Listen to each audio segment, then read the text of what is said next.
Hi, it's Steve.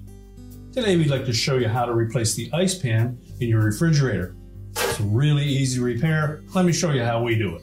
Now to change out your ice pan, we're simply going to pull your freezer drawer open, pull the upper shelf forward, lift out and discard the old bin if it's still in place. Now to prolong the life of your ice pan, we suggest that when you take it out to clean it, that you allow it to come to room temperature first, wash it in lukewarm water and dish soap, rinse it really well, and then place it back onto your freezer shelf. Now we simply need to set the new one into position, make sure that the raised corner goes in the right rear, push the upper drawer all the way back into place, slide your drawer closed, and your repair is complete.